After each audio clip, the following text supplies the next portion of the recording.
우선 우리가 오늘 웨스트민스터 소요리 문답의 본격적인 첫 시간으로 전체 107개의 그런 문답의 내용의 구조를 좀 배우는 게 필요하겠습니다. 모두 107개가 있는데요. 이 107개라고 하는 것 중에서 앞에 첫 번째와 두 번째가 전제적인 것입니다. 전제. 그래가지고 바로 이 두 가지는 전체에 대한 기본적인 서론 같은 격입니다. 그래서 우리의 인생의 목적이 뭔지 뭐 이런 부분 좀 다루게 될 텐데요. 그 다음에 세 번째가 개요입니다. 세 번째, 하나님 말씀에서 우리에게 뭘 가르치고 있느냐. 그래서 4번부터 38번까지가 무엇을 믿는가. 그 다음에 39번부터 107번까지가 하나님께 성경을 통해서 우리에게 무엇을 요구하시는가. 웨스트민스터 소요리 문답의 107개는 앞에 첫 번째와 두 번째가 인간의 목적과 또 성경에 대한 얘기를 하고 있다면, 세 번째에서 그러면 성경에서는 하나님 무엇을 말씀하시는가. 그래서 앞부분에서는 4번부터 38번까지는 무엇을 믿는가, 39번부터 107번까지 무엇을 요구하시는가. 이 기본 구조를 꼭 이렇게 전제하시고 같이 공부하시면 좋겠습니다. 오늘 저희가 웨스트민스터 소요리 문답의 첫 번째 문제입니다. 사람의 제일 되는 목적은 무엇입니까? 사람의 제일 되는 목적은 무엇입니까?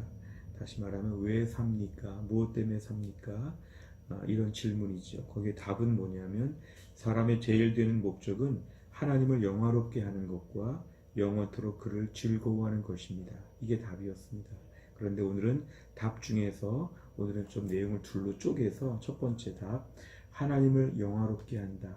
하나님께 영광을 돌린다. 이게 인생의 목적이라는 것입니다. 오늘은 저희가 이 부분에 대해서 함께 살펴보도록 하겠습니다. 이 페이지의 내용들을 보시면서 중간에 이렇게 메모도 하시고 함께 기록도 하시면 좋겠습니다. 한번 잘 보실까요? 우리 인생의 목적이 뭘까? 인간의 목적이 뭘까? 나는 정말 왜 태어났을까? 나는 지금 왜 이렇게 살고 있는가? 왜 열심히 사는가? 왜 매일매일 이렇게 아침마다 뛰어다니며 사는가? 우리 인생의 목적에 대한 것이 제일 중요한 첫 번째 질문이었습니다. 아마 세상 사람들은 이런 얘기하면 뭐라고 말할까요? 대부분 이렇게 말하기 쉽습니다. 별 생각이 없이 산다. 별 생각이 없다. 먹고 살기도 바쁜데 태어났으니까 그냥 사는 거지 꼭 그런 게 필요하냐.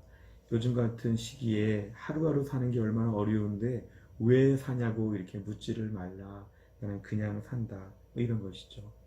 이게 좀 더 이렇게 어렵게 말하면 뭐 허무주의나 아니면은 뭐 절망, 비관, 우울한 삶이 다 여기와 관련되어 있습니다. 인생을 사는 목적이 없다는 거죠. 그냥 산다는 겁니다. 그냥 사니까 인생이 얼마나 고달프고 힘든지 모릅니다. 인생이 만만치 않잖아요. 그러니까 인생 만만치 않고 어려운데 굳이 살아야 되는데 살아가야 될 목적도 모르고 하루하루 그냥 살고 있다. 때로는 짐승처럼 살아도 괜찮고 마음대로 살아도 괜찮고 그냥 목적이 없이 나는 살아간다. 이런 사람들이 의외로 많습니다. 또 한 가지 답은 이런 말도 할 수 있는데요. 나의 행복을 위해서 산다. 인생을 왜 삽니까? 행복해지기 위해 산다. 어떻게 보면 이것이 많은 사람들의 보편적인 이야기라고 볼 수도 있죠. 여기서 제일 위험한 건 뭐냐면요. 자기 마음대로 자기 행복을 위해 산다니까 서로의 행복의 기준이 다 다르고 서로의 가치관이 다 달라서 상대적인 자기 마음대로 사는 이런 방종주의 세상으로 세상이 바뀌어갈 수가 있습니다. 내 마음대로 사는 것이죠. 내 행복을 위해서라면 뭐든지 할 수 있다. 그러니까 앞에서 말한 것처럼 이유 없이 그냥 산다는 것에 비해서는 열심은 있는데 그 열심을 가지고도 사실은 뚜렷한 답이 되지는 못합니다. 우리가 이 정도 존재라고 보는 것은 우리를 더 이렇게 낮춰보는 것이기 때문에 매우 위험하기도 합니다. 성경에서의 답은 뭘까요? 오늘 제가 읽은 말씀 그대로 먹든지 마시든지 무엇을 하든지 하나님의 영광을 위하여 하라. 하나님을 영화롭게 하라. 이게 우리에게는 매우 중요합니다. 왜 밥을 먹는지, 왜 공부를 하는지, 왜 일을 하는지, 왜 건강관리하는지, 왜 충분히 쉬려고 하는지, 왜 살아가는지에 대한 모든 것에 답이 다 어디에 있냐면은 하나님의 영광을 위해서 한다는 것입니다. 하나님의 영광. 하나님의 영광을 위해서 한다는 게 무슨 뜻일까요? 이것은 하나님을 드러내는 것, 하나님을 표현하는 것, 하나님에 대해서 어떻게 하면 내가 광고물처럼 하나님을 좀 부각시킬 수 있을까? 어떻게 하면 내가 하나님을 좀 중요하게 생각할 수 있을까? 어떻게 하면 내가 하나님을 좀 기쁘시게 할 수 있을까? 하나님을 어떻게 귀하게 하나님을 더 높여드릴 수 있을까? 이런 것들을 다 하나님의 영광을 위하여 산다고 합니다. 내가 열심히 살았더니 주변 사람들이 당신이 믿는 하나님은 정말 대단한 것 같아요. 나의 삶을 보는 사람들이 와서 당신이 믿는 하나님은 정말 훌륭하신 것 같아요. 이렇게 하나님에 대하여 찬양하고 칭송하게, 이게 우리 삶의 목적이 된다는 것입니다. 최대의 관심사가 하나님이 영광을 받으실까? 여기에 대한 기준이죠. 이러한 전제를 갖게 되면 우리의 삶의 모습은 매우 달라집니다. 더 열심히 공부해야죠. 더 열심히 운동해야죠. 더 열심히 살아가게 되죠. 하나님의 영광을 위하여 이 작은 몸을 하나님께 바칠 수 있다는 것은 우리 삶에 있어서 더 삶에 이렇게 불을 붙여주는 열심히 사는 삶의 동기가 됩니다.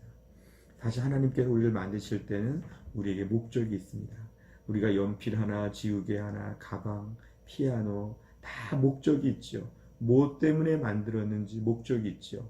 하나님께서 우리를 만드실 때 목적이 뭐냐면 하나님의 영광을 위해 쓰임받도록, 그러니까 내 삶은 하나님의 영광을 위해 쓰임받도록 날마다 결심해야 됩니다. 인생의 목적이 분명해야 됩니다. 사나 죽으나 공부하나 쉬나 노나 뭐하나 다 내 삶은 어떻게 하면 우리 하나님을 높여드릴까? 어떻게 하면 하나님이 기뻐하실까? 어떻게 내 애초의 쓰임에 맞게 용도에 맞는 삶이 될 수 있을까? 여기에 집중하니까 우리의 삶이 달라질 수 있다는 것입니다. 오늘 제가 읽은 말씀에 보면 고린도전서 10장 31절 그런즉 너희가 먹든지 마시든지 무엇을 하든지 다 하나님의 영광을 위하여 하라. 내 모든 삶의 이유가 하나님 때문에 산다. 이거를 분명히 해야 한다는 것입니다. 두 번째, 로마서 11장 36절 만물이 주에게서 나오고 만물이 주로 말미암고 주에게로 돌아간다. 내 인생에 하나님이 모든 것의 중심이 되어 주신다는 거죠. 그래서 하나님에게 영광을 세세 있을지어다 돌린다는 것인데요. 하나님께 영광 돌리는 게 내 삶에서 제일 중요하다는 것입니다. 시편 73편 24절부터 26절 같이 읽어볼까요? 시작. 주의 교훈으로 나를 인도하시고 후에는 영광으로 나를 영접하시리니 하늘에서는 주 외에 누가 내게 있으리요 땅에서는 주밖에 내가 사모할 이 없나이다. 내 육체와 마음은 쇠약하나 하나님은 내 마음의 반석이시요 영원한 분깃이시라. 아멘. 내 삶에 있어서 하나님의 영광이 제일 중요하다는 것입니다. 내 삶의 최고의 우선순위 다른 사람들에게 주면 안 되고요. 하나님께 두어야 한다. 내 삶에 열심을 내는 가장 큰 목적 하나님께 두어야 된다. 그래서 우리의 삶이 하나님 중심으로 날마다 집중되어야 한다는 것입니다. 다른 데 집중하면 허무하고 나중에 아무것도 거두는 게 없는데 하나님께 내 삶의 목적을 두고 하나님의 영광에 대한 마음, 하나님의 영광 받으시는 것에 대하여 마음을 집중하게 되면 인생이 달라진다는 것입니다. 요한복음 17장 22절에서 24절 내게 주신 영광을 내가 그들에게 주었사오니 이는 우리가 하나가 된 것 같이 그들도 하나가 되게 하려 함이니이다. 곧 내가 그들 안에 있고 아버지께서 내 안에 계시어 그들로 온전함을 이루어 하나가 되게 하려 함은 아버지께서 나를 보내신 것과 또 나를 사랑하심 같이 그들도 사랑하신 것을 세상으로 알게 하려 함이로소이다. 아버지여 내게 주신 자도 나 있는 곳에 나와 함께 있어 아버지께서 창세전부터 나를 사랑하심으로 내게 주신 나의 영광을 그들로 보게 하시기를 원하옵나이다. 아멘. 예수님께서 우리에게 주시는 가장 중요한 축복은 하나님의 영광을 보는 것입니다. 우리가 하나님께 영광을 돌리고 또 삶의 하나님의 영광을 체험하고 누리는 것, 이게 매우 특별한 축복입니다.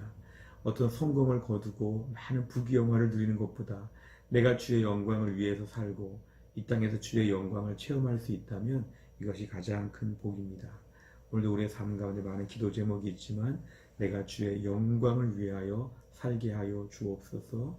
내 삶의 목적이 주님의 영광을 높여드리는 일에 쓰임받게 하여 주옵소서.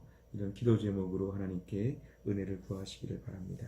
오늘은 저희가 웨스트민스터 소요리 문답의 첫 번째 문제의 두 번째 내용을 가지고 함께 말씀을 공부하도록 하겠습니다. 오늘의 제목이 뭐냐면요. 언제 가장 행복하세요? 이것입니다. 언제 가장 행복하세요? 웨스트민스터 소요리 문답의 이 안쪽에 나와 있는 문제를 보시면 이렇습니다. 첫 번째 문제는 사람의 제일 되는 목적은 무엇입니까? 답은 사람의 제일 되는 목적은 하나님을 영화롭게 하는 것과 영원토록 그를 즐거워하는 것입니다. 저희가 이 중에서 지난 시간에 하나님을 영화롭게 하는 것을 함께 말씀을 나눴습니다. 오늘은 두 번째 시간으로 영원토록 그를 즐거워한다. 우리가 이 내용을 가지고 함께 말씀을 보도록 하겠습니다. 여기 나와 있는 순서대로 오늘 말씀을 진행하도록 하겠습니다. 우선 첫째는 교회에 대한 선입견이 있습니다. 교회에 대한 선입견. 흔히 우리가 교회에 대해서 어떤 마음을 가지고 있냐면요. 예수 믿는 사람들은 좀 어둡다. 그리고 무섭다. 그리고 굳어져 있다. 믿음이 좋다고 하는데 별로 웃지도 않는다. 인상을 쓰고 교회에서 무슨 일을 해도 이렇게 억지로 하는 것처럼 예수 믿는 사람들에 대한 고정관념, 편견이 좀 이럴 수 있습니다. 우리 주변에서 이렇게 볼 수 있고요. 우리의 자녀들이 우리를 볼 때도 우리 집은 예수를 믿으니까 좀 어두워. 예수를 잘 믿으니까 너무 심각해. 너무 진지해. 너무 까다로워. 이런 마음을 가질 수가 있습니다. 그래서 우리가 교회는 어쩔 수가 없으니까 밖에 나가면 즐거워. 친구들 만나면 기뻐. 세상적인 모든 것들은 다 좋아. 근데 교회 와서는 엄숙하고 무겁고 좀 힘들어. 그래도 참아야 돼. 무슨 보약을 먹듯이 무슨 군대 훈련을 받듯이 참아야 돼. 이렇게 우리가 볼 수 있죠. 혹시 그렇지 않나요? 이게 바로 교회에 대한 선입견입니다. 행복하지 않고 기쁘지 않고 그냥 천국 가기 위해서 그냥 마지못해 그냥 교회 다니는 것처럼 우리가 이런 모습을 보이고 있지 않는가 하고 우리 자신을 좀 돌아보는 것입니다. 두 번째를 보시면 그런데 하나님을 사랑하면 행복하다. 깜짝 놀랄 만한 이야기 같지요. 하나님을 사랑하는데 행복해도 되는가? 하나님을 사랑하면 행복해 본 적이 있었는가? 하나님을 사랑하면 행복하다. 이 부분이 매우 중요합니다. 여기에 제일 중요한 거는요. 하나님을 사랑하면 행복하다. 남녀가 연애를 할 때 어떻게 보면 상대방을 향해서 너무 사랑하니까 행복하죠. 사랑의 감정이 있으면 행복하죠. 부모가 자녀를 너무 사랑하다. 너무 예뻐한다. 그러면 부모 마음에는 늘 행복감과 기쁨이 밀려옵니다. 마찬가지로 우리가 하나님을 사랑하면 하나님 때문에 행복해질 수 있다는 것입니다. 하나님을 생각하니까 마음에 막 행복하다. 좋다. 기쁘다. 이런 것이 가능하다는 것입니다.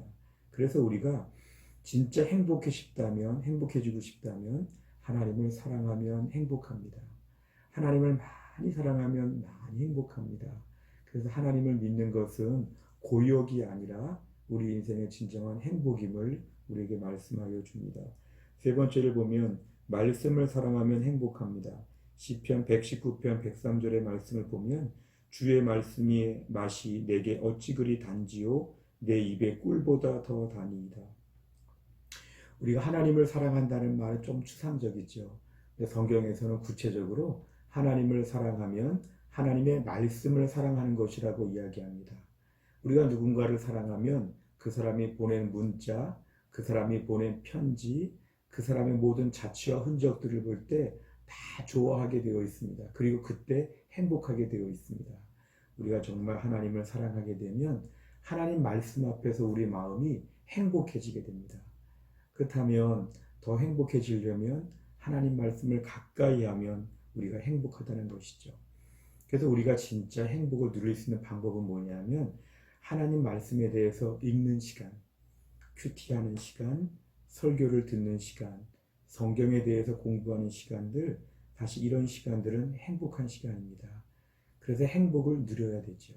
하나님 말씀과 관련된 이스라엘 사람들은 이렇게 성경 말씀에다가 꿀 같은 거를 이렇게 묻혀놓고 말씀이 달다는 거를 체험하게 하는 걸 어릴 때 한다고 합니다. 하나님 말씀을 들을 때 말씀이 참 좋구나. 하나님 말씀을 들을 때 행복하구나. 그래서 하나님 말씀을 더 좋아하는 법을 우리가 알아야 합니다.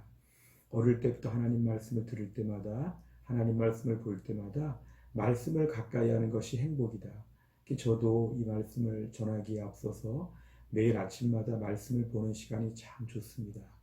저는 매일 저녁마다 큐티하고 새벽기도 설교를 준비하는데요. 그렇게 말씀을 준비하는 시간이 참 좋습니다. 하나님 말씀과 관련된 시간이 인생에서 얼마나 자유한지, 얼마나 마음이 평안한지, 얼마나 마음이 기쁜지 모릅니다. 그래서 우리는 하나님 말씀을 사랑하면 바로 그때 행복해지고 즐거워하게 되어 있습니다. 왜 하나님 말씀을 좋아하냐면 하나님이 좋으니까 하나님 말씀을 정말 좋아하게 되고 하나님 말씀을 좋아할 때 우리가 진정한 행복을 누리게 된다는 것입니다. 우리가 이렇게 말씀을 자꾸 듣고 말씀을 배우는 시간이 우리들의 마음이 정리가 되고 마음에 평안함이 있고 기쁨이 있기 때문에 사실 하나님 말씀 앞에서 우리는 즐거움을 누리게 됩니다.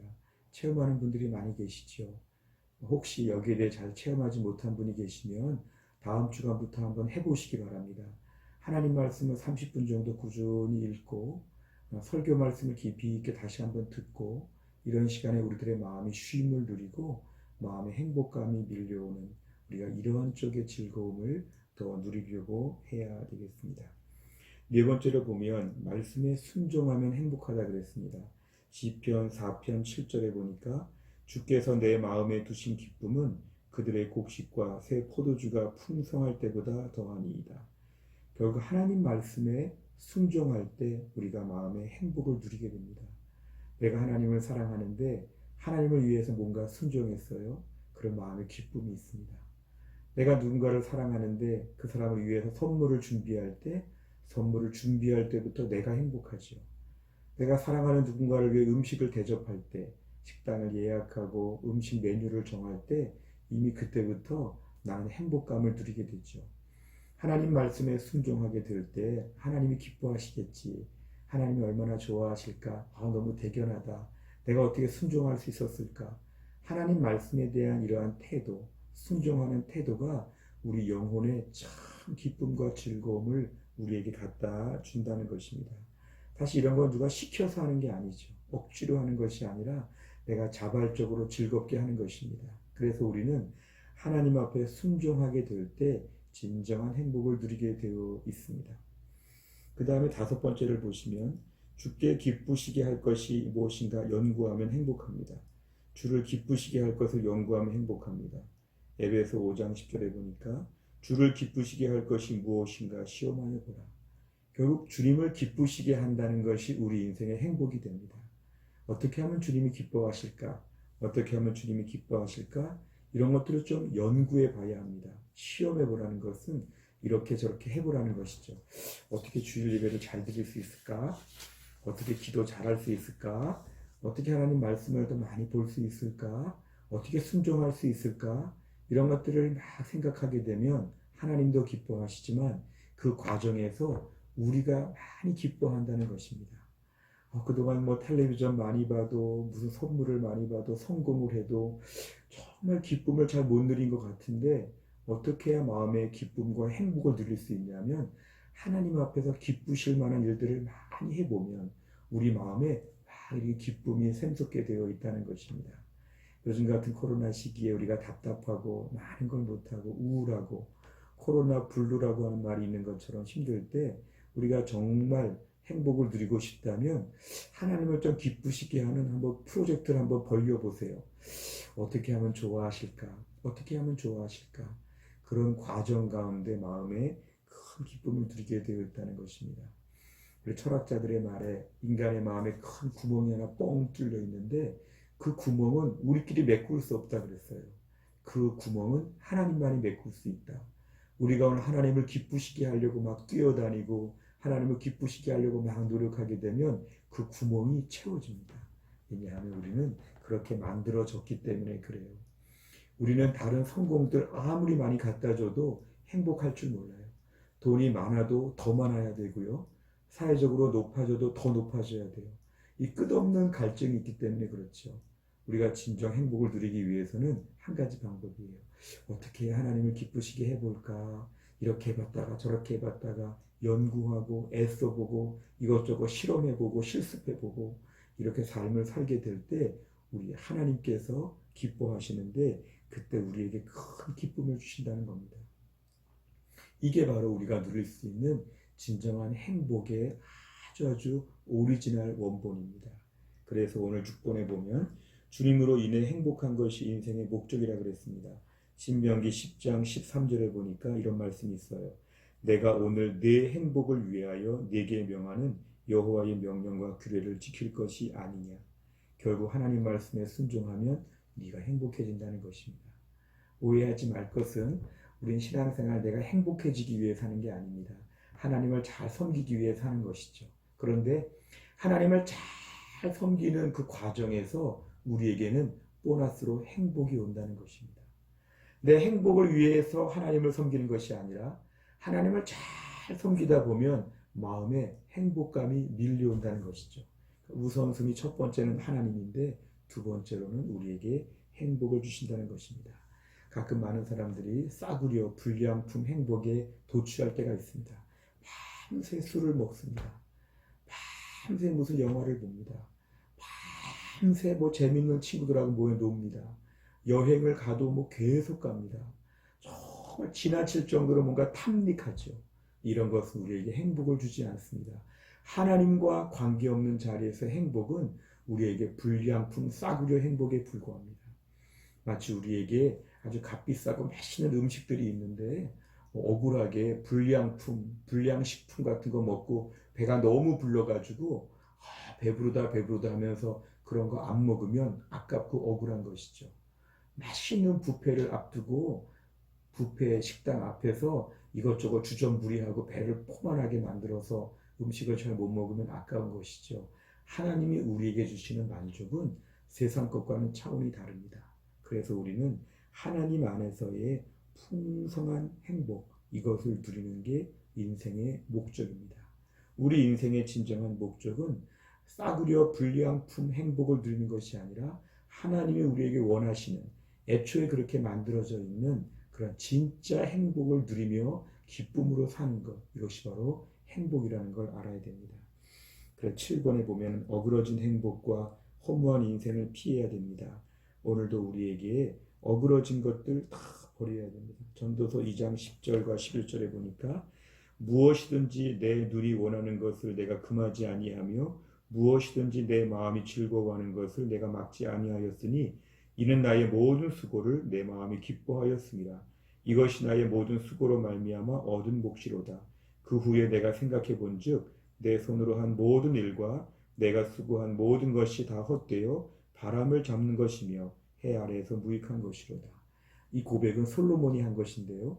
솔로몬은 모든 것을 다 누려봤던 대단한 왕이었죠. 근데 그가 마지막에 하는 말은 다 헛되고 헛되다는 것입니다.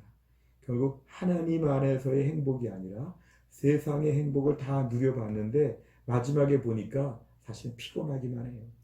사실은 허무해요.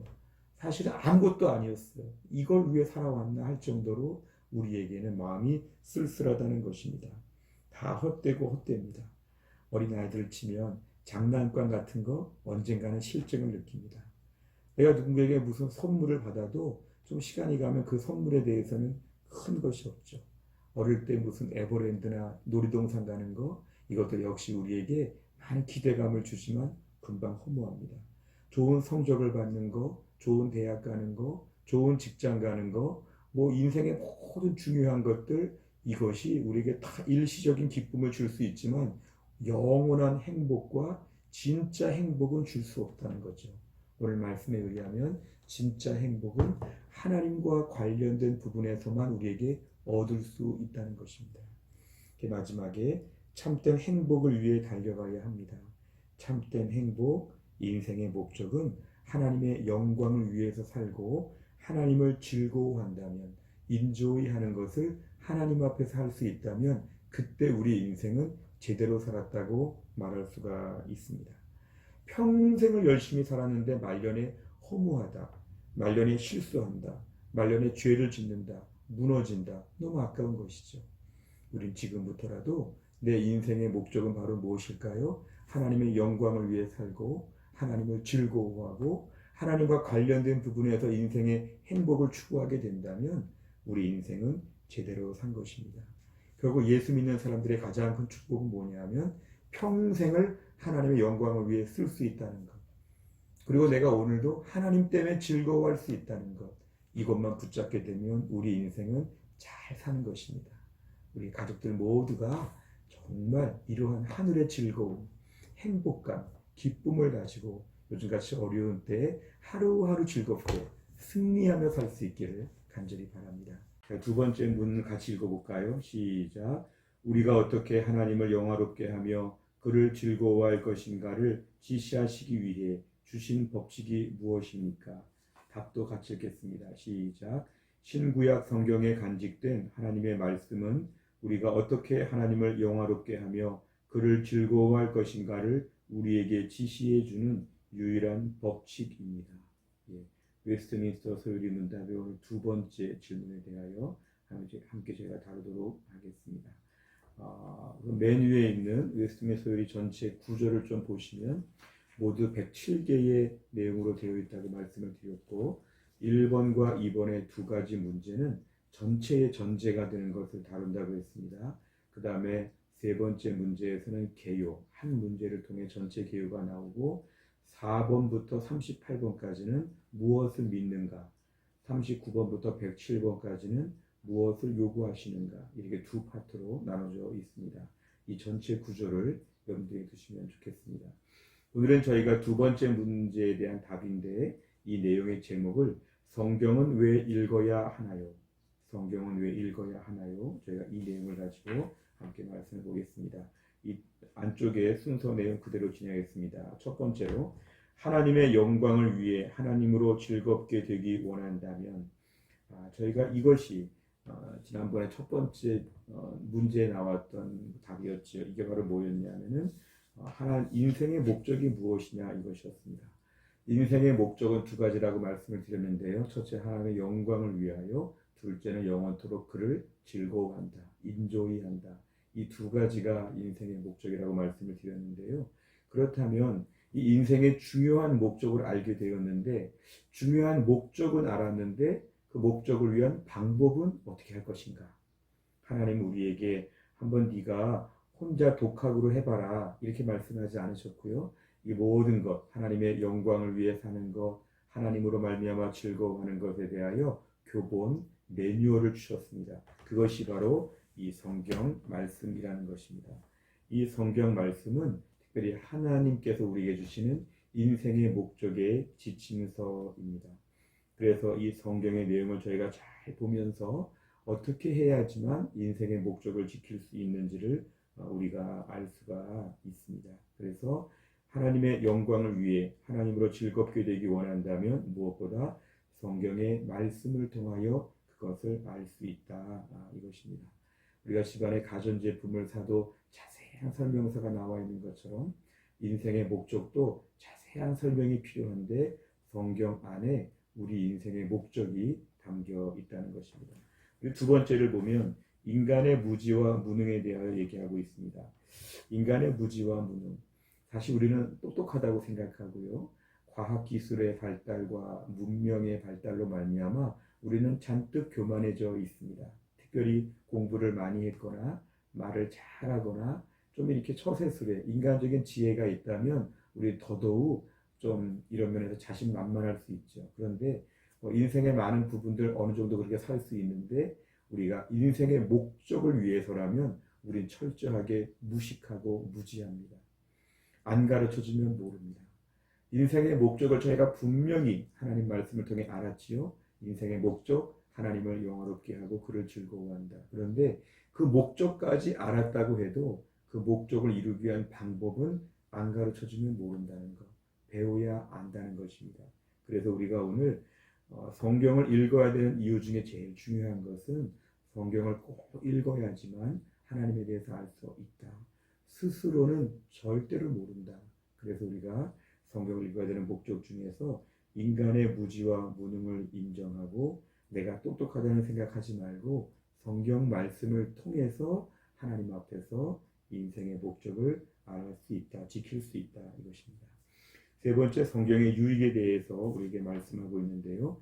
이 성경을 볼 때 인간의 무지에서 벗어날 수 있고 하나님에 대하여 믿어지고 영적으로 살아날 수가 있습니다. 그래서 우리가 성경을 통해서 우리 인생의 목적을 알고 유익을 누리게 되는데요. 성경 말씀에 보면 잠언 6장 16절부터 19절까지를 보면 여호와께서 미워하시는 것 곧 그의 마음에 싫어하시는 것이 17가지이니 곧 교만한 눈과 거짓된 혀와 무죄한 자의 피를 흘리는 손과 악한 계교를 꾀하는 마음과 빨리 악으로 달려가는 발과 거짓을 말하는 망령된 증인과 이 형제 사이를 이간하는 자이니라. 이 말씀에서 우리가 하나님이 싫어하시는 것을 꼭 말씀해 주셨어요. 그렇게 보면은 하나님이 싫어하시는 걸 어떻게 알 수 있나요? 지금처럼 성경을 보면 알 수 있다는 거죠. 두 번째 잠언 8장 17절에 보면은 나를 사랑하는 자들이 나의 사랑을 입으며 나를 간절히 찾는 자가 나를 만날 것이니라. 하나님을 만나고 싶고 하나님의 사랑을 받고 싶다면 어떻게 해야 될까요? 스스로 연구하고 스스로 막 골똘하게 생각하는 그런 것이 아니라 성경을 보면 알 수 있다는 것이요. 하나님을 사랑하면 하나님의 사랑을 입고 하나님을 막 찾으면 만나주신다. 그러니까 하나님을 만나는 법, 하나님의 사랑을 받는 법에 대하여 성경이 가르쳐주고 있습니다. 끝으로 시편 103편 8절과 9절을 보면 여호와는 긍휼이 많으시고 은혜로우시며 노하기를 더디하시고 인자하심이 풍부하시도다. 자주 경책하지 아니하시며 노를 영원히 품지 아니하시리로다. 결국 하나님께서 어떤 성품을 갖고 계신지 이것도 혼자 막 연구한다고 알 수 있는 게 아니라 성경을 보니까 시편 말씀에서 하나님의 성품을 가르쳐 주시죠. 그러니까 우리가 오늘날 이렇게 성경을 통해 얻을 수 있는 가장 큰 유익은 뭐냐면 성경을 봐야지만 하나님이 좋아하는 거, 싫어하는 거, 하나님의 마음, 하나님의 생각, 하나님의 일하심을 알 수 있다는 겁니다. 그래서 성경은 우리 신앙생활에서 꼭 필요한 것입니다. 네 번째를 보면 유일한 규칙인데요. 디모데후서 3장 15절에 보면은 또 어려서부터 성경을 알았나니 성경은 능히 너로 하여금 그리스도 예수 안에 있는 믿음으로 말미암아 구원에 이르는 지혜가 있게 하느니라. 아멘. 성경을 통해서 우리가 믿음이 생기고 구원에 이르는 지혜를 얻게 되었다. 이것은 매우 독보적입니다. 유일한 규칙이라고 했죠. 예를 들어서 성경을 봐도 되고 뭐 코란을 봐도 되고 불경을 봐도 되고 여러 종교의 경전들을 보면서 알아가는 거 이게 아니죠. 사실은 우리가 인생의 목적을 위해서는 철학자들의 말이나 우리 주변의 연예인들의 말이나 내 주변의 멋있는 사람들의 말을 듣는 것이 아닙니다. 정말 유일한 규칙으로서의 이 내용은 성경책에만 기록되어 있다는 것입니다. 그래서 우리는 오직 성경 말씀을 통해서 하나님에 대하여 알 수 있다. 여기서의 중요한 원칙은 유일한 이 말의 뜻입니다. 유일한, 다른 길은 없다는 것이죠. 그래서 우리가 성경을 잘 읽어야 됩니다. 평생 목표가 성경을 잘 읽어야 되는 것이 인생의 목적입니다. 그 다음에 다섯 번째 성경의 권위를 보면은 사실 어떤 사람들은 성경을 조금 이렇게 무시하는 분들이 있습니다. 내가 왜 굳이 성경만 봐야 되느냐? 나는 양심도 있고 도덕에 대한 감각도 있고 나는 많이 안다. 하지만 중요한 거는요. 성경 말씀을 통해서 하나님은 가르쳐 주십니다. 이 성경 말씀은 하나님께서 우리에게 계시해 주셨다고 얘기합니다. 영어로 말하면 reveal 해 주셨다. revelation이 계시록이죠. 하나님께서 우리에게 자신을 감추지 않고 자꾸 드러내 주셨어요. 하나님이 드러내 주신 것을 통해서 알 수 있는 게 우리 피조물 인간의 모습이죠. 그래서 우리가 성경의 권위를 인정한다는 것은 하나님께서 우리에게 주신 말씀을 그대로 존중하는 걸 뜻합니다. 하나님 우리에게 말씀을 다 주셨는데 굳이 이 말씀을 다 무시하고 다른 데 가서 막 진리를 찾아보고 다른 데 가서 구원을 찾아보는 것 이거는 불가능한 것이죠. 성경의 권위를 인정하는 것, 하나님 말씀으로 하나님을 배워가는 것, 하나님 말씀으로 믿음을 지키는 것 이것이 가장 중요한 것입니다. 그래서 마지막에 성경의 목적이라고 했는데요. 이 성경의 목적을 뭐라고 보세요? 어떤 분들은 뭐 백과사전처럼 호기심 천국처럼 내 궁금한 거 뭐든지 다 물어보세요. 이런 책으로 알 수 있지만 성경의 가장 큰 목적은 어떻게 해야 구원을 받는지 예수 믿고 구원받는 방법을 충분히 가르쳐 주신 것이 성경책입니다. 그래서 우리는 성경을 보면서 구원받는 것, 성경을 보면서 하나님을 잘 믿는 법, 성경을 보면서 하나님 때문에 인생을 즐겁게 사는 법, 하나님 때문에 인생을 올바르게 사는 법, 이런 걸 저희가 배우는 것이죠. 성경의 가장 큰 목적은 뭐냐면은 우리로 하여금 하나님에 대하여 알게 하는 것. 그래서 하나님의 영광을 위해 어떻게 살아야 되는지, 어떻게 하나님을 즐거워해야 되는지, 이 두 가지에 대해서 성경 전체가 계속 강조해 줍니다. 그러면서 핵심적인 건 뭐냐면 이것을 위해서 예수 그리스도를 믿어야 된다. 예수님을 믿는 것을 통해 하나님의 영광을 받으시고 예수님을 믿음을 통해서 내 인생에 하늘의 큰 기쁨과 즐거움을 주신다. 그래서 이 성경의 내용은 매우 중요한 것입니다. 우리가 오늘도 이 말씀을 기억하면서 이번 한 주간 동안 이제 성경을 가까이 하고 성경을 잘 읽는 우리 모두가 될 수 있기를 간절히 바랍니다. 오늘 저희 소요리 문답의 세 번째 질문은 성경이 어떤 책인지 아시나요? 이 내용입니다. 성경이 어떤 책인지 아시나요? 먼저 질문을 같이 읽겠습니다. 성경이 주로 가르치는 것이 무엇입니까? 답을 같이 읽겠습니다. 성경은 주로 사람이 하나님께 대하여 어떻게 믿어야 하며 하나님이 사람에게 요구하는 의무가 무엇인가 하는 것을 가르칩니다. 우리가 성경에 대하여 두 가지 내용이죠. 하나님에 대해서 어떻게 믿는지, 무엇을 믿는지. 두 번째, 하나님은 우리에게 무엇을 요구하시는지, 우리가 어떻게 순종해야 되는지, 이 두 가지가 성경의 주된 목적이라고 할 수가 있겠습니다. 첫 번째로 우선 보면 하나님의 감동으로 된 책이라고 하였습니다. 디모데후서 3장 16절의 상반절에 보면 모든 성경은 하나님의 감동으로 된 것으로 이렇게 말씀합니다. 하나님의 감동으로 되었다는 것은 하나님이 입김을 불어넣으셨다. 하나님이 생명력을 불어넣으셨다. 이런 뜻입니다. 그래서 우리가 성경을 볼 때 성경은 기본적으로 하나님의 감동으로 된 책이라는 것이 성경의 권위와 또 성경의 기본적인 중요한 내용입니다. 하나님께서는 특별한 사람들을 통해서 성경의 내용을 기록하게 하셨는데 이때 사람들이 자기 생각, 자기 마음대로 쓰는 것이 아니라 성령의 감동으로 성경을 기록하게 하셨다는 뜻입니다. 그래서 성경은 왜곡되거나 오류가 없고 잘못됨이 없고 통일감 있게 전체가 구성되어 있고 그리고 무엇보다 예수님을 핵심적인 주제로 하여서 성경의 내용이 기록되어 있습니다. 그래서 성경은 특별한 능력이 있죠. 다른 책들과 비교해 볼 때 성경은 오래 봐도 계속 묵상할 내용이 나오고 또 성경을 통해서 마음에 큰 위로함을 받고 때론 죄에 대해서 두려움을 갖게 되고 또 성경을 통해서 우리가 하나님의 뜻을 분별하게 되니까 이 성경은 하나님의 신적 권위가 있는 매우 중요한 책입니다. 그 이유는 성령의 감동을 통하여 기록된 하나님의 말씀이기 때문에 그렇습니다. 두 번째는 성경은 살아있는 말씀이라고 했습니다.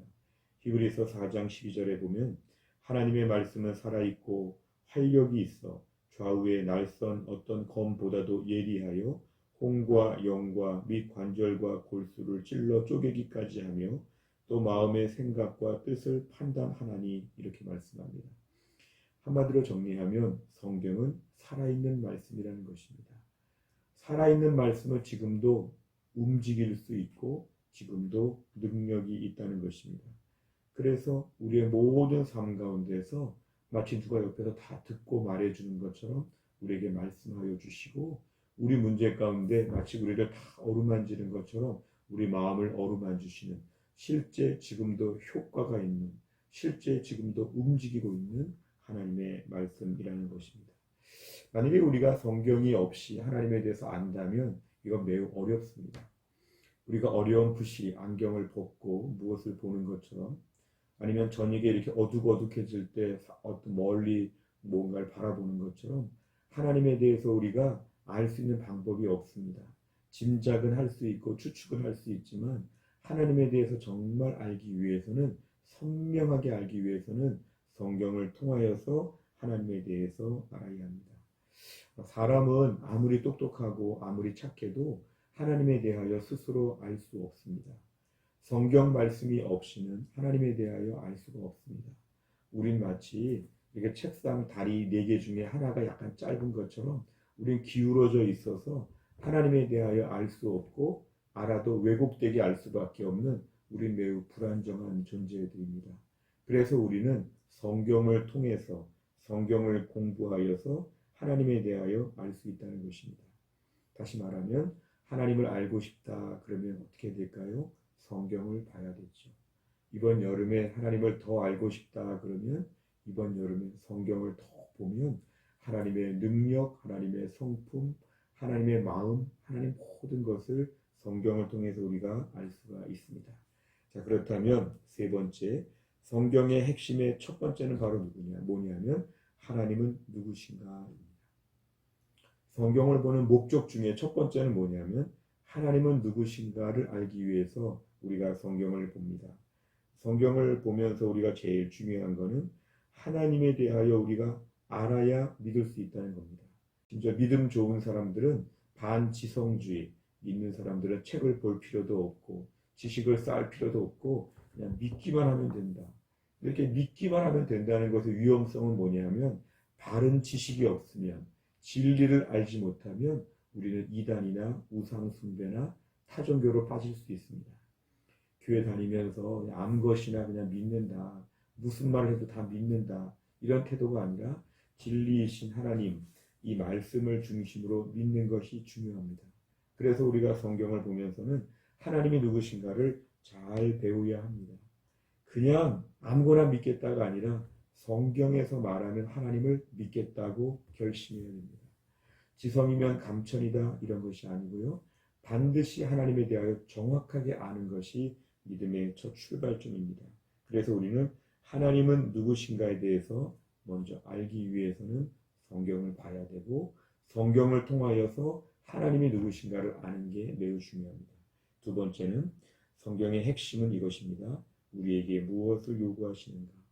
하나님은 살아계시고 인격적인 분이셔서 우리에게 뭔가 계속 말씀하십니다.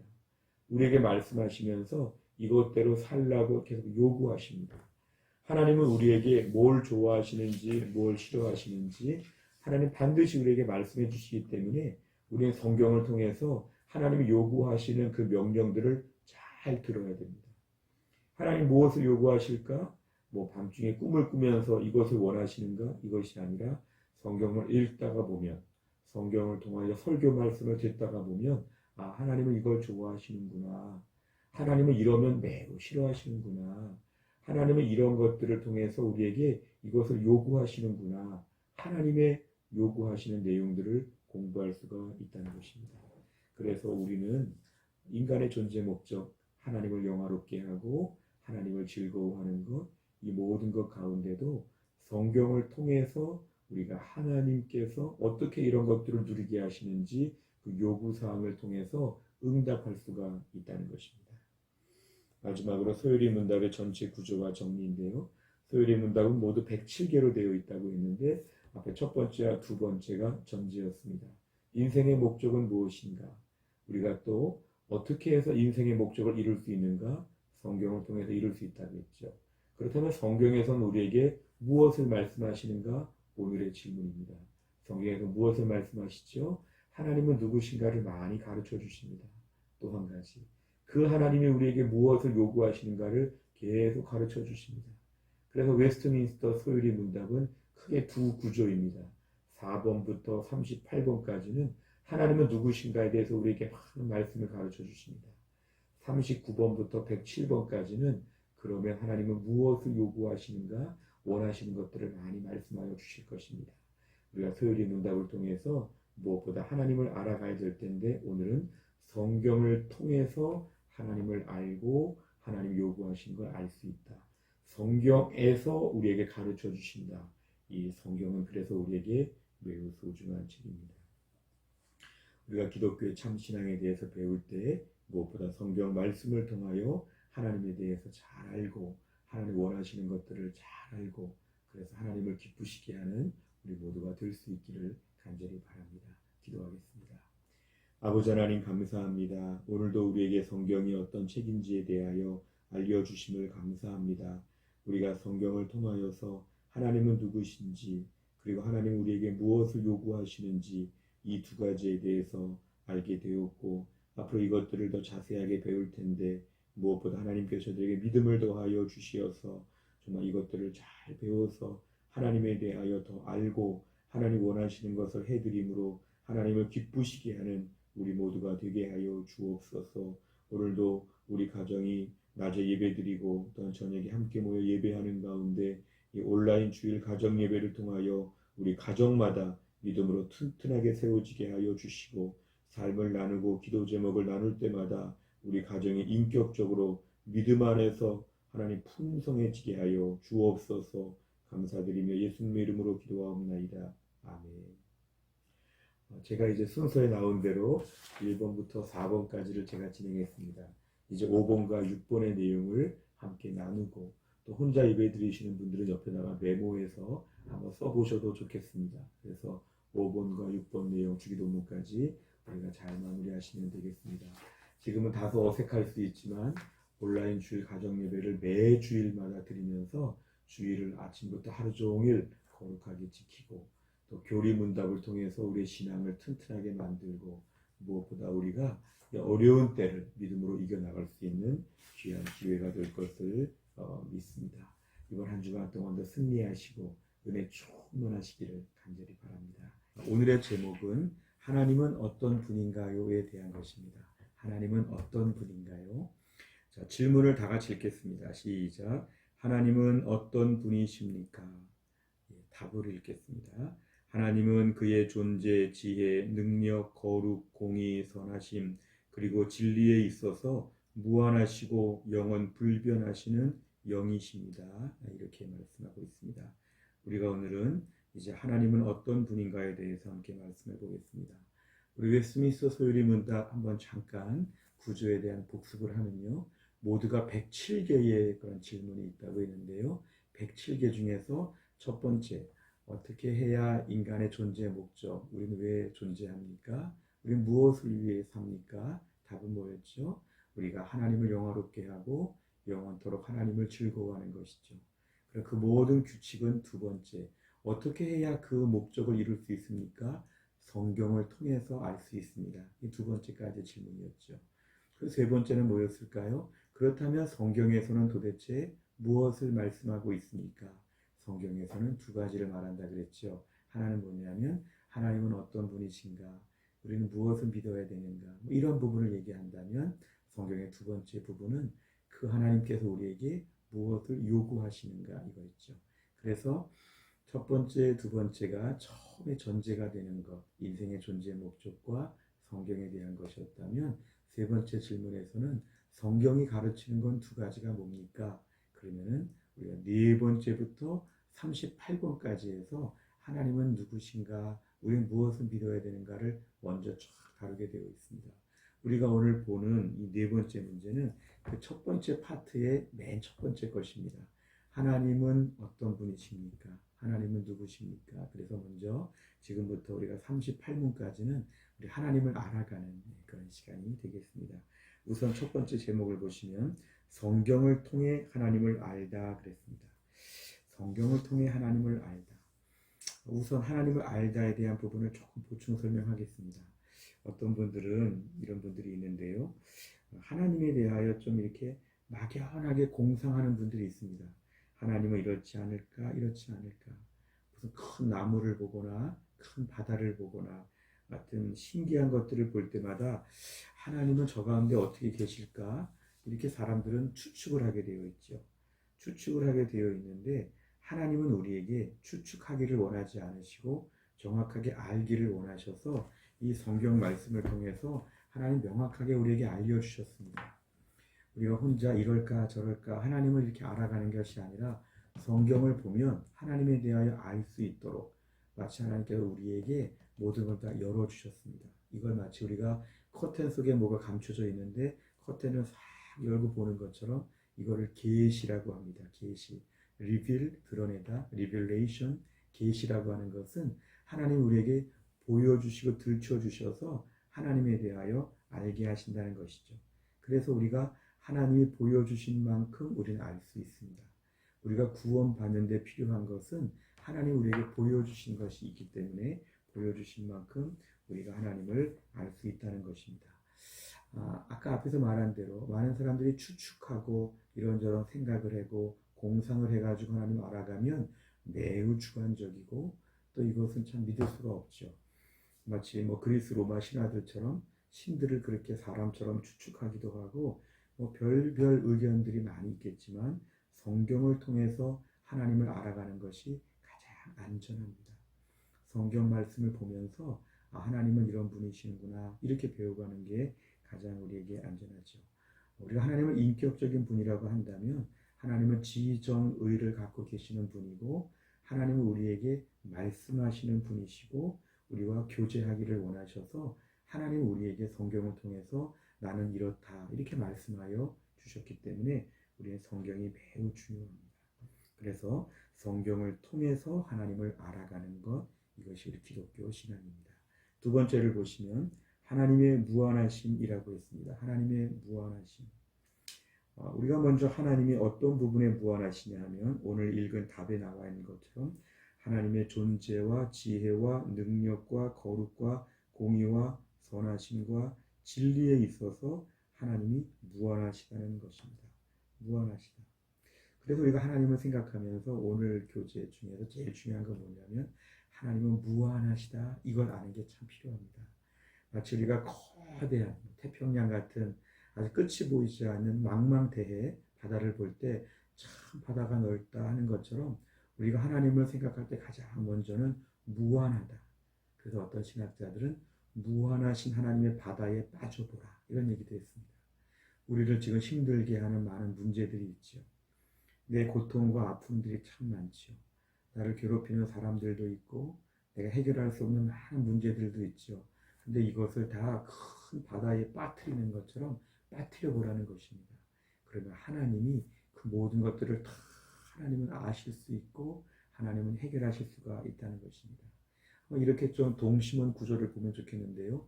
우리가 맨 가운데 속에서 힘들다 할 때 우리 힘든 문제가 우리를 다 덮어싸고 있어서 그렇죠. 그러니까 우리보다 훨씬 문제가 크죠. 더 중요한 것은 이 문제보다 하나님이 크시다는 것입니다. 그래서 하나님은 이 문제들, 우리는 도저히 안 되는 문제를 하나님은 다 다루실 수 있다는 믿음. 그래서 우리가 오늘 하나님을 생각할 때는 무한하심이라고 하는 하나님의 속성을 이해하는 게 가장 중요합니다. 역대상 29장 10절부터 12절 말씀 한번 제가 읽겠습니다. 다윗이 온 회중 앞에서 여호와를 송축하여 이르되 우리 조상 이스라엘의 하나님 여호와여 주는 영원부터 영원까지 송축을 받으시옵소서. 여호와여 위대하심과 권능과 영광과 승리와 위엄이 다 주께 속하였사오니 천지에 있는 것이 다 주의 것이오소이다. 여호와여 주권도 주께 속하였사오니 주는 높으사 만물의 머리이심이니이다. 부와 귀가 주께로 말미암고 또 주는 만물의 존재가 되사 손에 권세와 능력이 있사오니 모든 사람을 크게 하심과 강하게 하심이 주의 손에 있나이다. 아멘. 우리 성경의 많은 말씀 중에 하나님의 권세와 능력을 이렇게 자세하게 언급한 구절은 없습니다. 이게 가장 중요한 말씀이죠. 다윗은 하나님 앞에서 멋진 고백을 그가 할 수 있었습니다. 결론적으로 그는 이렇게 하나님이 너무 위대하시기 때문에 하루 종일 찬양해도 부족하다. 하나님은 정말 위대하시고 권능이 많으시고 높으시고 모든 걸 소유하시고 운영하시고 하나님의 손에 모든 게 달려있다고 하는 그런 고백입니다. 다윗의 이런 고백을 생각해 본다면 이제 우리와 좀 비교해 보는 게 필요합니다. 그러면 우리는 어떨까요? 우리는 너무 한계가 많죠. 시간도 제한적이어서 100년도 채 못 사는 우리 짧은 인생입니다. 우리 주변의 많은 역사적인 인물들을 봐도 태어난 날짜가 있고 죽은 날짜가 있습니다. 유명한 연예인들, 유명한 정치인들 반드시 태어났다가 죽는 우리도 그런 존재이죠. 그러니까 우리에게는 영원히 살 수 없는 시간적인 한계가 있습니다. 비단 우리의 수명만 그런 게 아니라 우리가 어떤 직장에 있든지 우리가 어느 공동체에 있든지 다 우리는 안개와 같이 금방금방 사라지고 없어진다는 것이죠. 공간도 마찬가지입니다. 세상에 우리가 안 가본 데가 얼마나 많은지 우리는 정말 아주 조그만 곳에 모여가지고 아웅다웅 살지만 하나님의 스케일을 생각해 본다면 우리 공간적으로도 많이 제한되어 있죠. 우리 건강도 많이 제한되어 있습니다. 우리 인생이 뭐 100세가 안 돼서 세상을 떠난다. 이렇게 통상적으로 얘기를 한다면 100세 전에 건강도 한 60, 70이 되면서 건강이 급격히 나빠집니다. 옛날에 운동을 잘하고 이런 분들도 다 몸이 나빠지고 허약해집니다. 똑똑한 것도 나이가 들면서 다 약해집니다. 우리 인생의 모든 게 다 약해지죠. 그러니까 우리가 이런 것들을 볼 때마다 우리는 정말 제한적이다.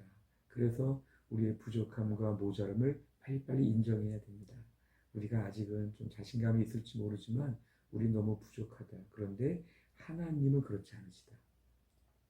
하나님은 모든 걸 다 갖고 계시기 때문에 우리가 하나님을 생각하면서 하나님의 광대하심과 능력을 우리가 잘 이해하는 게 필요합니다. 우리의 없는 게 하나님은 많으시다. 이런 식으로 하나님을 이해하는 것도 우리가 피조물로서 하나의 방법이 되겠습니다. 무엇보다 우리가 하나님의 엄청난 모습과 우리의 초라한 모습을 비교할 때 결정적인 것은 어떤 우리의 거룩과 의에 대한 것이죠. 하나님은 거룩하고 완벽하고 의로우신 분인데 우리는 죄인이고 또 넘어지고 또 쓰러지는 우리 마음이 얼마나 악한 게 많은지 모릅니다. 그래서 우리는 우리 안의 죄성을 생각해 본다고 하면 정말 하나님 앞에서는 감히 얼굴을 들 수 없는. 그래서 오늘 내용의 제일 중요한 건 하나님과 우리와의 격차. 이것을 많이 강조하죠. 그래서 우리가 오늘 하나님을 생각하면서는 하나님은 우리와 다르시다. 자연스럽게 세 번째 주제로 가보시겠습니다.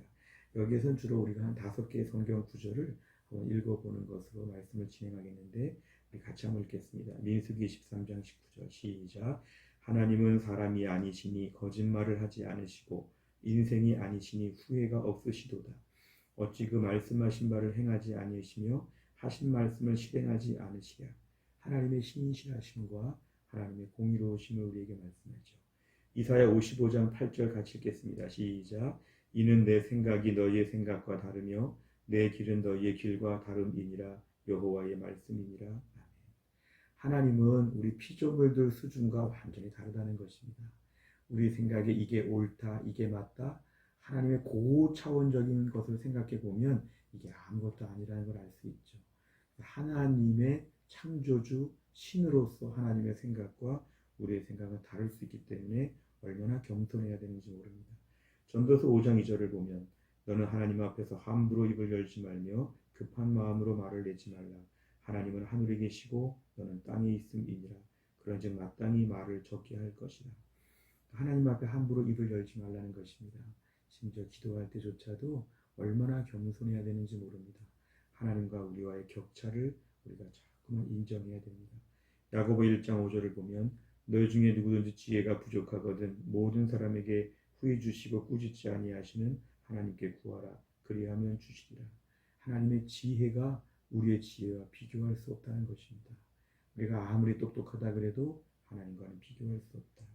이사야 40장 28절에 보면은 너는 알지 못하였느냐 듣지 못하였느냐 영원하신 하나님 여호와 땅끝까지 창조하신 이는 피곤하지 않으시며 곤비하지 않으시며 명철이 한이 없으시며. 우리가 오늘 하나님을 섬길 때 우린 자꾸 피곤한데 하나님 피곤하지 않으시다. 우린 지치는데 하나님은 지치지 않으신다. 그래서 우리가 오늘 이 5개의 성경 구절을 통해서는 하나님과 우리와의 격차, 하나님과 우리가 너무 다르고 너무 차이가 심하다. 이런 부분을 인정해야 됩니다. 마지막 결론, 4번째, 피조물로 하나님을 경배하다. 우리가 피조물이라는 것을 인정하게 될 때 하나님을 경배해야 됩니다. 우리는 많이 부족한데 하나님은 너무 완벽하시다. 이 2가지를 알게 될 때는 우리에게 먼저 해야 될 자세가 뭐냐면 이제 하나님과 겨루어 싸우면 안 됩니다. 이제 하나님 앞에서 무시하면 안 됩니다. 이제 하나님을 경배해야 되는 것입니다. 하나님, 제 모든 것이 하나님께 달려 있습니다. 저를 다 아십니다. 제가 모자른 것 하나님은 다 갖고 계십니다. 하나님, 찬양과 경배를 받아 주옵소서. 예배 태도, 찬양의 태도가 달라지고 하나님을 섬기는 모습이 더 달라져야 되는 게 오늘 본문의 결론이라고 볼 수 있습니다. 우리가 오늘 말씀을 통해서 하나님을 알아야 됩니다. 성경을 통해서 하나님을 알아야 되는데 아는 만큼 믿을 수 있습니다. 그리고 믿는 만큼 하나님을 온전히 경배할 수 있습니다. 하나님에 대해서 알고 믿고 경배하는 것, 이 3가지를 잘 갖춰서 우리 자신의 온전한 믿음의 사람으로 하나님 원하시는 믿음의 사람 다 될 수 있기를 간절히 바랍니다. 오늘 저희가 함께 나눌 말씀의 주제는 하나님 외에 다른 신은 없나요? 이 주제입니다. 하나님 외에 다른 신은 없나요? 우리 안쪽에 보면 여기 질문과 답을 같이 한번 읽겠습니다. 질문 같이 읽습니다. 시작. 하나님은 한 분 외에 더 많은 신들이 있습니까? 답을 같이 읽겠습니다. 하나님은 오직 한 분이시며 살아계신 참 하나님이십니다. 아멘. 오늘은 저희가 웨스트민스터 소유리 문답 중에서 5번 문제, 5문에 대하여 같이 우리가 함께 나누도록 하겠습니다. 이 안쪽에 나와 있는 순서의 내용을 따라 제가 진행하도록 하겠습니다. 첫 번째는 우리가 오늘 살고 있는 세계는 종교다원주의 세상이라고 합니다. 종교다원주의라고 한다는 거 많이 들어보셨죠? 흔히 옛날에 김수환 추기경이 어느 큰 절에 가가지고 무슨 이렇게 집회를 하면서 뭔가 강의할 때가 있었습니다. 카톨릭의 우리나라 최고의 수장이라고 할 수 있는 추기경이 절에 가서 많은 불교 믿는 사람들 앞에 가서 무슨 강의를 하면 많은 사람들은 그것을 보고서 카톨릭은 참 통이 크다. 그리고 종교 간에 이렇게 화합하는 모습이 참 보기에 좋다. 이런 얘기를 합니다. 옛날에 무슨 광고를 보니까요. 앞에서 수녀가 이렇게 자전거 같은데요. 앞에서 이렇게 수녀가 자전거를 앞에서 끌고 가고 뒤에는 여승이 뒤에 앉아가지고 이렇게 따라가는 장면이 있었는데 많은 사람들은 그것을 보면서도 역시 카톨릭과 불교는 통이 크다. 뭔가 이렇게 하나가 되고 있다. 이러면서 매우 좋아하는 것을 봤습니다. 어떤 사람들은 그런 특정 종교가 아니라도 자기가 구도자, 자기가 오늘도 진리를 찾고 있다고 하면서 자유롭게 진리를 찾아서 순회하고 있다, 순례하고 있다, 뭐 이런 이야기를 합니다. 그런 많은 사람들이 다 이런 사람들을 보면 멋있다 이렇게 얘기를 하고 자신의 특별한 종교를 주장하지 않고 다른 사람들의 종교를 그대로 받아들이게 되면 저 사람은 참 겸손하다 이런 이야기를 합니다. 종교다원주의에서 제일 많이 얘기하는 것은 높은 산이 있는데 산 위에 올라가는 방법에는 다양한 등산로가 있다는 것입니다. 1번 코스로 갈지 2번 코스로 갈지 많은 코스가 있는 것처럼 어떤 종교에서 말하는 진리의 맨 정점은 다 통해 있다. 그러니까 불교를 믿든 기독교를 믿든 이슬람교를 믿든 아니면 신흥 종교를 믿든 뭐 미신 같은 걸 믿든 다 다양한 방법이 있지만 올라가고 나면 다 똑같다. 이런 식으로 말하는 것. 이게 바로 종교다원주의입니다.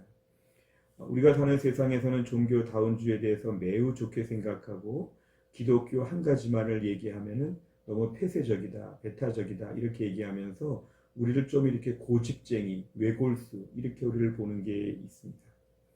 어떤 사람들은 많은 종교를 얘기하면서 많은 우상들을 얘기하기도 하죠. 미신들, 잡신들, 도깨비, 산신령, 용왕, 옥황상제, 또 옛날 그리스 로마의 많은 신들 이것들을 다 인정하면서 어차피 신은 인간의 상상에서 비롯된 것이다. 인간의 약한 마음을 가지고 뭔가 의지하고 싶어서 이래서 신이 만들어지고 종교가 만들어졌다. 이렇게 생각하면서 결국 종교는 사람의 마음을 편안하게 해주는 것. 종교는 세상에서 어려운 일들을 잘 해주면서 약한 자들을 도와주는 것. 결국 종교는 우리에게 위로와 기쁨과 즐거움과 삶의 소망을 주는 하나의 무슨 특별한 심리적인 잔치인 것처럼 이렇게 종교를 말하는 그런 사람들이 있는데요. 우리 기독교는 그렇지 않습니다. 우리 기독교는 종교다원주의와 결코 동의하지 않습니다. 기독교에 있어서는 결국 하나님만이 참 하나님이시라는 걸 우린 얘기하고 있기 때문에 우리 이 부분에서 매우 분명해야 합니다. 오늘의 질문은 바로 이것인데요. 지금 우리가 믿는 하나님 말고 비슷한 분이 또 계시는가? 하나님과 동급의 다른 신이 각각의 나라들마다 또 있는가? 아니면 하나님 말고 좀 작은 신들이 또 이렇게 그 다음 등급의 신들이 존재하는가? 이런 모든 질문에 대해서 오늘 답은 이렇게 얘기합니다. 하나님은 한 분밖에 안 계시다. 이게 우리 기독교에서 말하는 유일신, 하나님 한 분만 믿는 그런 중요한 신앙 사상입니다. 그래서 우리는 다른 종교에서 믿는 많은 신들에 대하여 인정하지 않고 오직 하나님 한 분만 믿는 것, 이것이 기독교의 참 신앙입니다. 두 번째를 보면 하나님밖에 안 계시다 이렇게 얘기했습니다. 하나님밖에 안 계시다는 거죠. 어떤 사람들은 사람들의 마음에 신을 찾는 마음이 저 아프리카의 어느 외진 마을에 가도 뭔가 이렇게 종교적인 마음이 있고 또 다양한 나라의 다양한 문화를 봐도 역사적으로 많은 종교의 흔적, 자기 나름대로의 신앙생활의 흔적들이 보인다는 걸 볼 때 그러면 각각의 신들이 다 많아서 그런 게 아닌가. 심지어 뭐 인도 같은 경우를 보면은 330만 개의 신이 있다고 하는데요. 이렇게 다 신에 대한 생각들을 가는 거 보니까 신이 그렇게 많은 것이 아닌가 이렇게 오해하는 분들이 있습니다. 우리 기독교적인 이해에서는 많은 사람들이 각자 자기 신을 섬기고 있다는 이런 것은 우리 하나님께서 각자의 마음에 종교성을 불어넣어 주시고 각각 마음에 하나님에 대하여 찾는 마음을 주셨다는 것입니다. 근데 문제는 하나님이 그런 마음을 주셨음에도 불구하고 하나님께 나오지 않고 다른 대체물들을 찾아서 우상들을 만든 것이 사람들의 종교의 모습들입니다. 하나님을 믿고 하나님을 부르고 하나님께 구해야 되는데 자기가 뭔가 이렇게 나무로 만들고 돌로 만들고 자기가 뭔가 많은 것들을 만들어 놓고는 그 앞에서 비는 것으로 하나님을 찾는 마음을 거기에 써버렸다는 것이죠.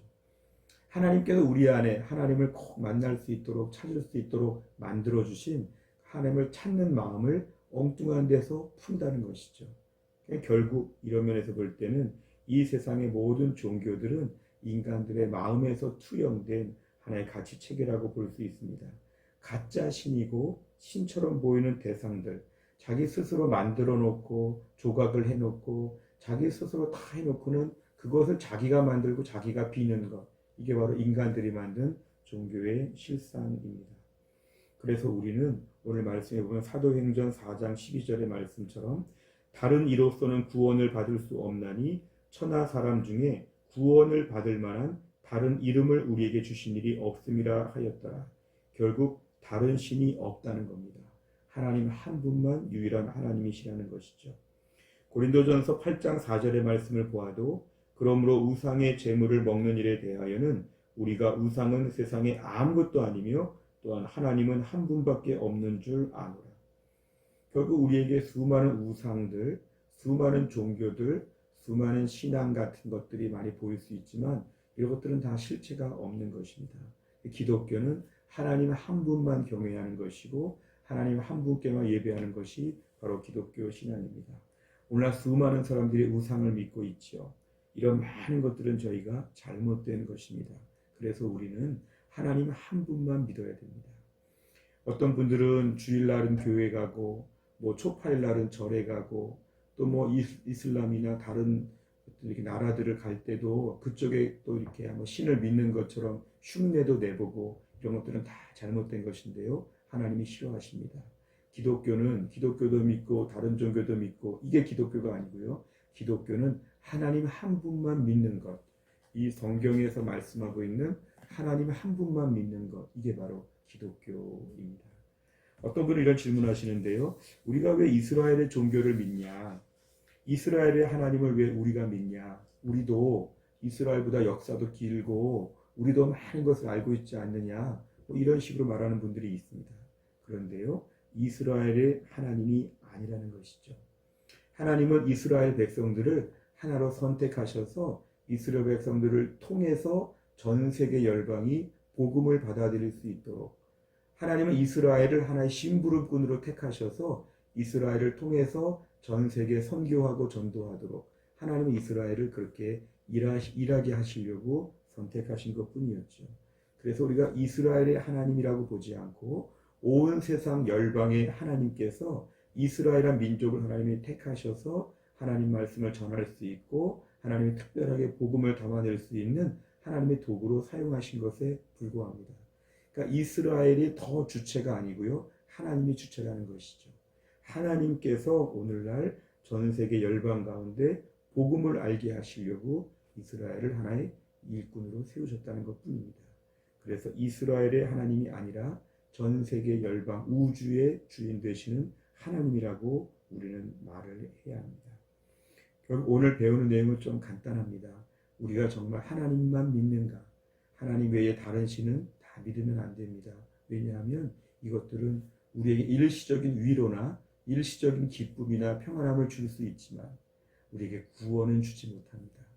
어떤 분들은 한적한 절에 가서 아니면 저 토테미즘 같은 미신 같은 데 가서 참 마음이 좋았다 이런 분들이 있을 수 있어요. 그런데 그것은 아무 신적인 권세가 없습니다. 자기 혼자 그 상황에서 마음이 좀 쉬었다는 것이죠. 우리가 오늘날 인생의 제일 큰 문제는 위로받고 기쁘고 즐겁고 이게 인생에서 핵심적인 문제는 아닙니다. 인생의 핵심적인 문제는 죄와 사망의 권세로부터 지옥의 형벌에 빠질 수밖에 없는 우리가 구원을 받는 방법이 무엇이냐? 이 구원의 문제, 우리 정말 영혼의 구원의 문제는 하나님밖에 해결을 못하십니다. 그래서 우리는 일반적으로 말하는 종교 생활이 아니라 우리는 복음을 믿는다고 합니다. 복음은 뭐냐면 예수님을 믿고 구원을 받는 것입니다. 예수님 믿고 구원을 받으니까 그 덤으로 보너스로 우리에게 위로도 해주시고 기쁨도 주시고 평안도 주시고 때론 돈도 주시고 건강도 주시고 친구도 주시고 우리 앞날이 열리게 하시고 이 모든 덤으로 주시는 보너스들이 많이 있는 거지 우리가 이런 것이 아니라 구원의 문제를 얘기할 때는 하나님밖에 안 계십니다. 그래서 우리가 가정예배를 드리면서 나는 하나님만 믿습니다. 오직 하나님은 한 분밖에 안 계시고 살아계신 참 하나님이십니다. 하나님은 한 분이십니다. 이런 분명한 믿음으로 우리의 믿음을 딱 잡아야 되겠습니다. 우리가 오늘 말씀을 통해서 하나님만 경외할 수 있는 믿음의 가정 될 수 있기를 간절히 바랍니다.